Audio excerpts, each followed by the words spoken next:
Hey guys, welcome to a very interesting military revenge story from Bakadash Tari. Military revenge served hot. Back in my army days, I was once in command of a unit of about 80 soldiers in Hawaii. Dialogue sections are the gist of what was said, but it's been a minute, so they're not exact. Names changed, etc. TL, DR. Soldier wants out of the army. Commander agrees, pending good behavior. Soldier fucks around and ends up in the brig before getting kicked out. Most of the soldiers in my command were great people, happy to do their jobs and take home a paycheck. Hard workers, creative, adaptable to unusual army conditions, and generally reliable. But there was one who was trouble from the start. Gentle reader, meet Private Wiggles. My first awareness of Wiggles came 2 or 3 days after I'd taken over command of the unit. We're prepping for a month-long training exercise to Thailand, and Platoon Sergeant Maggie tells me Wiggles might not be able to go as she just had an outpatient medical procedure. Departure is about a week away, and I have to validate the personnel roster to make sure we've got logistical support for everyone we're bringing, transportation, food, lodging, etc. So I talk directly with Wiggles and ask if she's okay to travel and participate in the exercise. Wiggles says it's not a problem. She can handle it. We get to Thailand and set up camp on a Thai army base, 2 days in, and the medical section sends a runner to find me. Wiggles is at our medical clinic, tents with cots and surprisingly extensive medical supplies, laid out with extreme abdominal pain. I cruise over to the clinic tent and the physician assistant, PA, on duty, tells me a couple things. Wiggles acknowledged recently having an abortion, the previously mentioned outpatient medical procedure, and the PA's examination and testing shows that Wiggles has the single worst case of pelvic inflammatory disease, PID, he's ever seen. Seriously, this Army PA who has seen all sorts of crazy shit from soldiers was emphatically impressed by how bad it was. Wiggles developed PID from failing to get treatment for transmitted infections for a long time.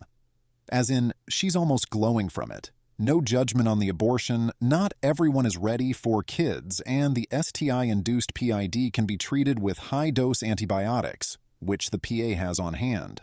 Not a problem, we've got this covered.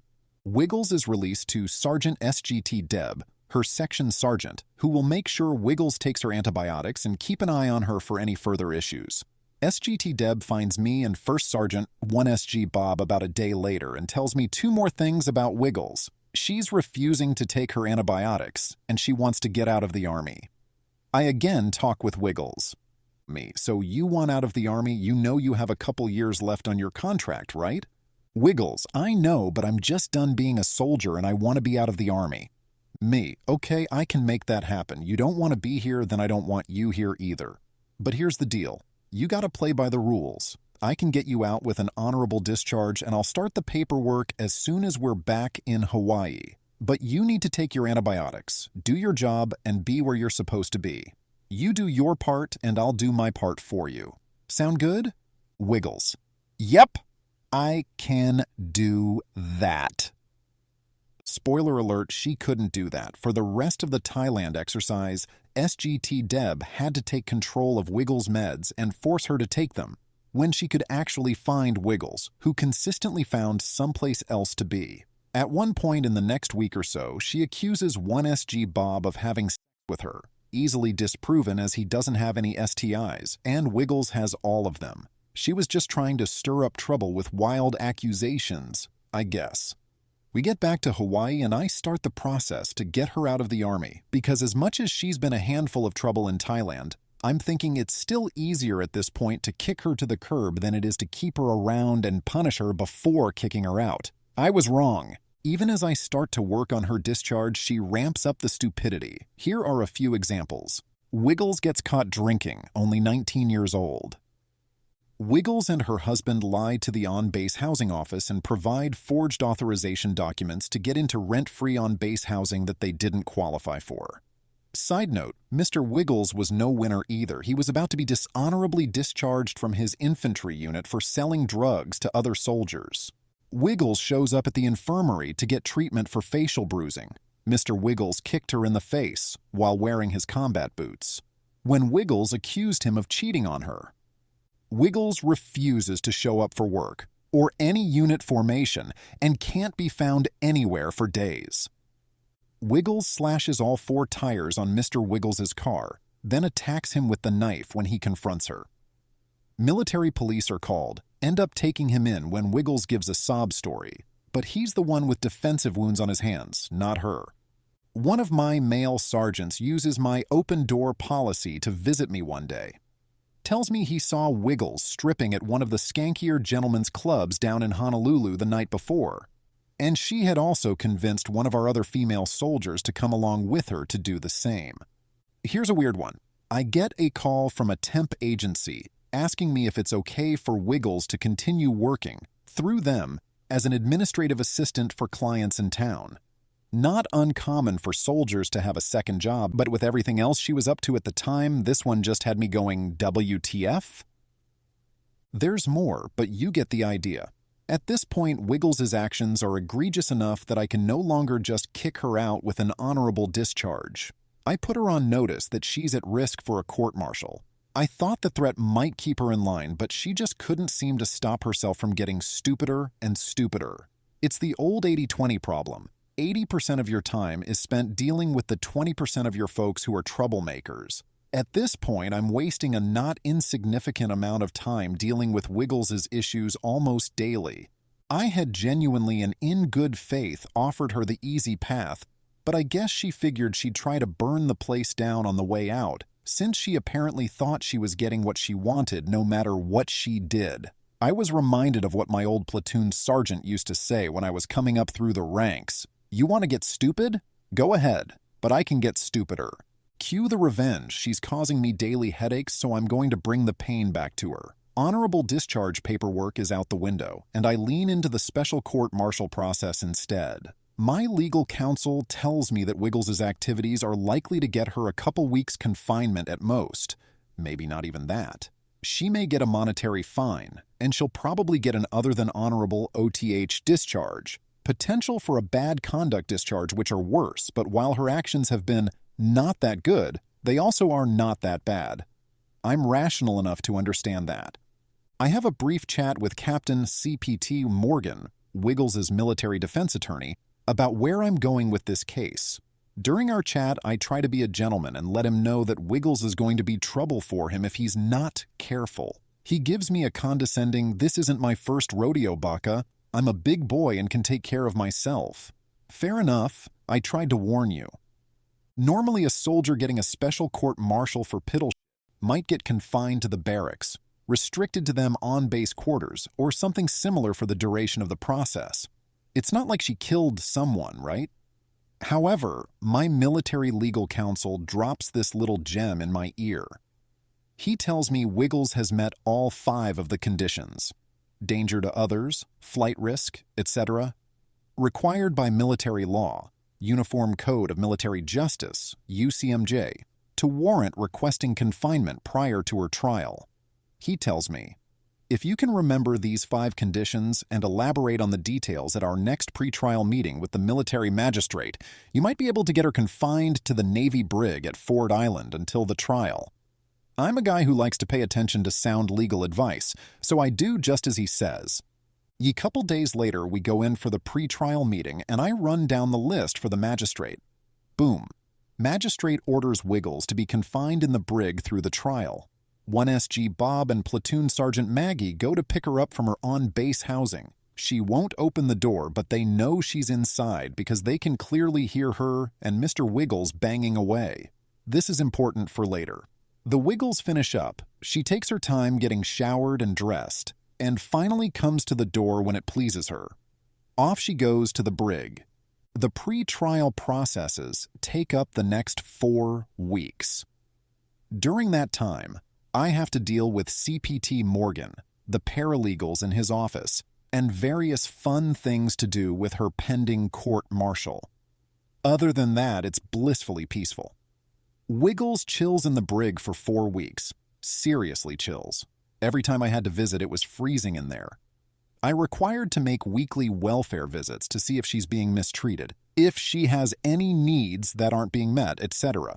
Seems weird, but as her commander, I'm still responsible to make sure the brig staff aren't mistreating my soldier. Other goings-on in this time period, Mr. Wiggles fraudulently applies for a car loan and gets a van in their names. Mr. Wiggles is dishonorably discharged and kicked off the island. Flies home to wherever the hell he originally enlisted from. CPT Morgan asks me to consider an OTH discharge and time served in lieu of taking things all the way to trial. I'm hot to get that pound of flesh from her, but my legal counsel advises me to avoid the court-martial and just kick out Wiggles with the OTH discharge. After all, he says, she's already been locked up for almost 3 weeks, so the magistrate will probably just give her time served and the OTH anyway. See my earlier comment about sound legal advice. My boss, Lieutenant Colonel, LTC. Ryan thinks I'm too invested in the case, that I'm no longer objective. LTC Ryan insists on coming with me to the brig for the next welfare visit. This is 3 weeks into Wiggles' stay in those luxurious accommodations. Among other bullshit lines she throws at us, Wiggles tells us she needs to see the dentist about a filling that's giving her trouble, and Motrin just isn't working. At the end of the visit, LTC Ryan tells the guards about Wiggles' filling, asks if they can give her anything stronger than Motrin, then instructs them to follow up with the dentist. Guard actually laughs out loud at this and says, "No, sir, Motrin is the best we can do in the brig. And that other thing. For the last 2 weeks, she's been telling anyone with ears that she wants to try getting her wisdom teeth pulled before she's kicked out. She doesn't have a problem with any fillings." It was hilarious to watch LTC Ryan's face go from obvious concern for Wiggles' well-being to outright fury, and the next words out of his mouth were, "That lied to me." I make arrangements with CPT Morgan to accept his request for time served and oath in lieu of court-martial. Sometime later that week, I get a call from the brig. Wiggles is pregnant. Remember the scene at her house 4 weeks prior? And they can't keep her confined anymore because of it. She has to be released back to her unit until the court-martial, or other actions, are complete. CPT Morgan stakes his reputation on Wiggles being a good girl until we can send her back home to Carolina. He'll come to regret that, and he can't say I didn't warn him. We get Wiggles back from her 4-week all-inclusive stay in the brig. I've accepted Captain Morgan's request to avoid the court-martial, and I confine Wiggles to the barracks under supervision for the 9 days she is left until her flight to Carolina. Immediately, we have another show. Wiggles is smoking in the barracks. Not a big deal that she's smoking. It's just not allowed inside barracks rooms. Wiggles is caught with a bottle of hypnotic liquor in her barracks room. She's still only 19. Wiggles slips out of the barracks and runs off for a day when her platoon sergeant gets distracted from supervising her.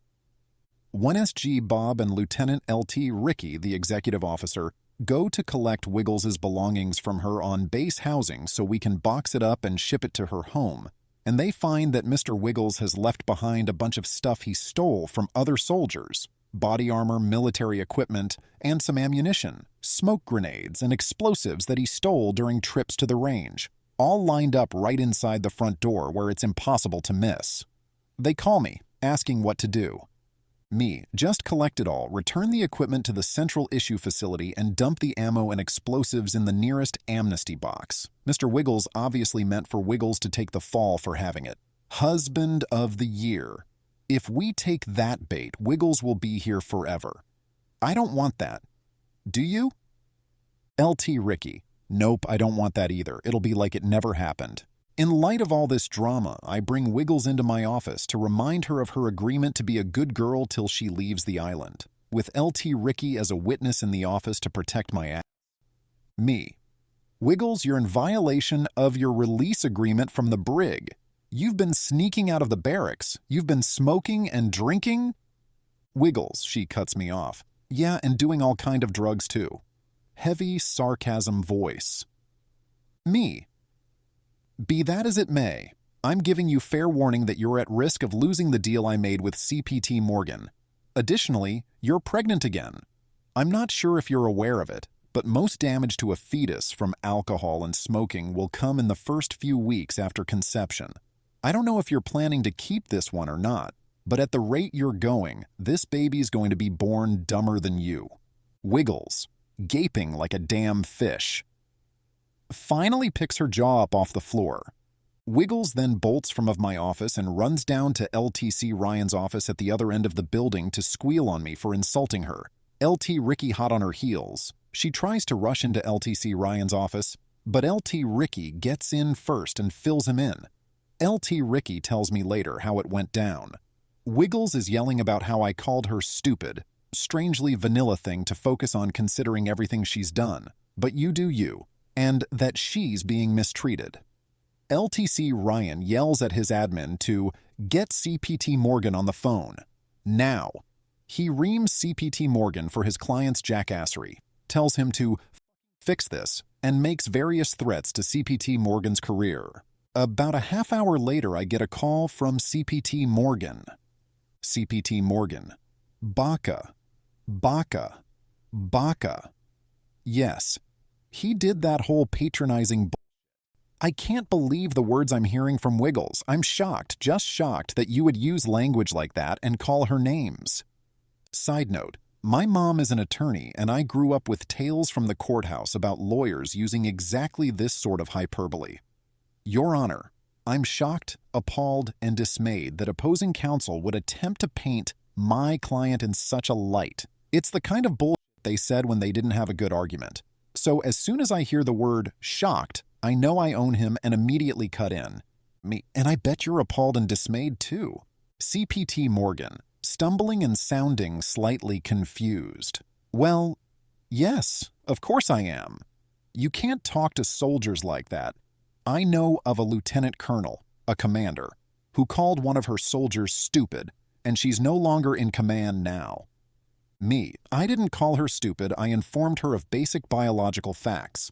Not my problem if she takes the news poorly, and arguably, she's not all that smart. Anyway, you called me, and I'm pretty sure it wasn't to warn me about what I said to Wiggles, so what do you want?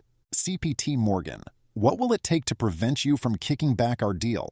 Apparently, LTC Ryan had cinched his ass good and tight. Me, you could get her on a plane tomorrow. CPT Morgan, how about if I get her out of here by Friday? It was Wednesday, and she was due to fly out the following Wednesday. Me, I don't think you can manage that, but good on you if you do. To his credit, CPT Morgan gets Wiggles a flight for Sunday, 3 days early. I print up official orders appointing LT Ricky as a military escort specifically for her.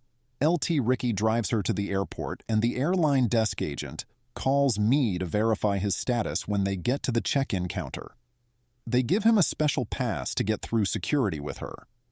He stays with her at the gate to make sure she gets on, and stays on, the plane. Then stays at the gate until the plane is in the air. Some boogers are hard to flick. We wanted to make damn sure this one landed someplace else.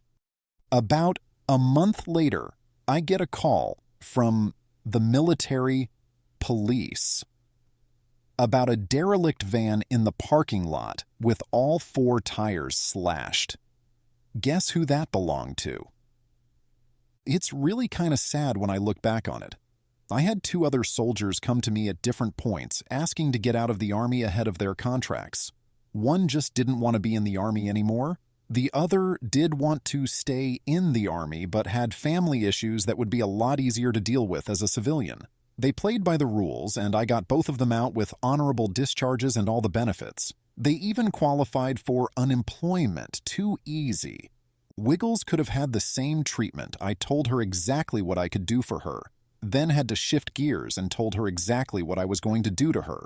Then I did it. I could have been her best friend on her way out the door, but instead, I ended up owning her and her dumbass defense attorney. She screwed herself out of transition benefits and access to the VA, and picked up a lifelong black mark for employment, all because she couldn't play nice for a few weeks. She decided she wanted to play fuck-around games. And we all know what happens next. Here are some top comments on the post.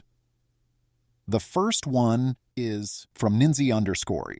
This might be the first military revenge story that I could easily follow because of its lack of alphabet soup and jargon. Thank you for the entertaining and clearly written tale. OP replies to Ninzi_, you're very welcome. I'm glad to hear you found it approachable. That was my intent for the non-military here. Hell, I did 27 years in the Army, and I still find it frustrating when someone from another branch fills their war stories with service-specific jargon. The next comment is from the Fire Drake 42. Wait, there are benefits to receiving an honorable, cause I have 2 of them, and I didn't get jack shit. The VA won't even look at my back. OP replies to the Fire Drake 42 twice, and unemployment benefits if the Army kicks you out ahead of your ETS, but with an honorable discharge. Also, transition classes, resume writing, job help, stuff like that. I retired at 27 years with an honorable, but didn't get any unemployment assistance because I voluntarily leaving. Just the transition classes. Also, if you can ever tie an injury or ailment to your military service, you can get VA benefits. Can be difficult after the fact, but not impossible. If you've got your active duty medical records, one of the veteran service organizations like VFW or DAV may be able to help you scour those records for links and help you start a VA claim. DAV helped me get a rating when I retired. They were very thorough. Another comment is from Airy-Darky. I'm curious how the hell she got into the Army to begin with. Isn't there a set of standards that military recruiters have to follow to even see if the person qualifies to join? I feel like she would have been turned around right away. I could be wrong. OP replies to Airy-Darky, you are not wrong. This was at a time when we had 2 full-blown conflicts running at the same time, and while military brass in Washington was reluctant to say recruiting standards were diminished, those of us on the ground were feeling the full effects of diminished standards. The bar for military service is surprisingly low, and recruiters have ways to not see what would otherwise be obvious red flags or rejection criteria, especially when there's a war or 2 on. It's satisfying to see a troublemaker go from a straightforward honorable discharge to a full-blown special court-martial. If she had obeyed, she would have received an honorable discharge and perhaps benefits, but she chose to be kicked out. The Army is not a drama. It is all about discipline. If you cannot follow discipline and find it hard to follow rules, you shouldn't be in the Army. OP taught a really bitter lesson to the agitator.